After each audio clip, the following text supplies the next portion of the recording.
سلطنت عثمانیہ کے عظیم سلطان مراد نے ایک مسجد تعمیر کروائی۔ تعمیر سے قبل اس نے معماروں کے نگران کو طلب کیا اور سختی سے ہدایت کی کہ مسجد بے عیب اور فن تعمیر کا شاہکار ہونی چاہیے، لیکن ہزار کوشش کے باوجود جب مسجد تعمیر ہوئی تو اس میں ایک معمولی نقص رہ ہی گیا، جسے دیکھ کر سلطان بہت غضبناک ہوا۔ اس نے حکم دیا کہ معماروں کے نگران کا ہاتھ کاٹ دیا جائے۔ چنانچہ حکم پر عمل کیا گیا۔ نگران اپنا کٹا ہوا ہاتھ لے کر قاضی وقت کی عدالت میں جا پہنچا اور دہائی دی کہ بادشاہ وقت نے ناحق میرا ہاتھ کاٹ دیا ہے۔ محمد صلی اللہ علیہ وسلم کے قانون کا تحفظ اب آپ کی ذمہ داری ہے، لہذا مجھے انصاف دلایا جائے۔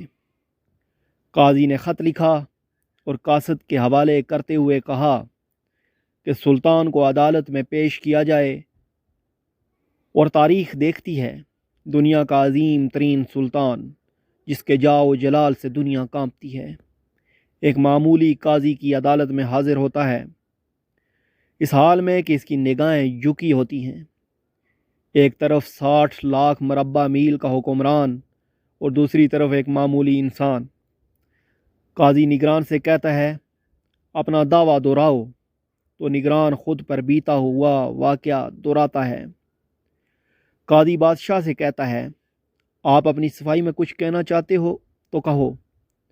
بادشاہ اپنے فعل کا اعتراف کرتا ہے اور کہتا ہے میں اس پر شرمندہ ہوں۔ قاضی کہتا ہے اللہ پاک ارشاد فرماتا ہے اے عقل والو، تمہارے لیے قصاص میں زندگی ہے، اور اسلام کی نظر میں بادشاہ کا خون اور ایک عام انسان کا خون دونوں برابر ہیں۔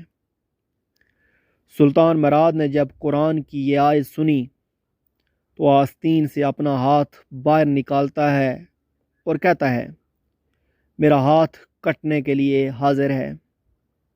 یہ سن کر نگران یہ آیت پڑھتا ہے بے شک اللہ پاک تمہیں عدل و انصاف اور احسان کا حکم دیتا ہے، لہٰذا میں بادشاہ کو اپنا خون صرف اللہ کی رضا کے لیے معاف کرتا ہوں۔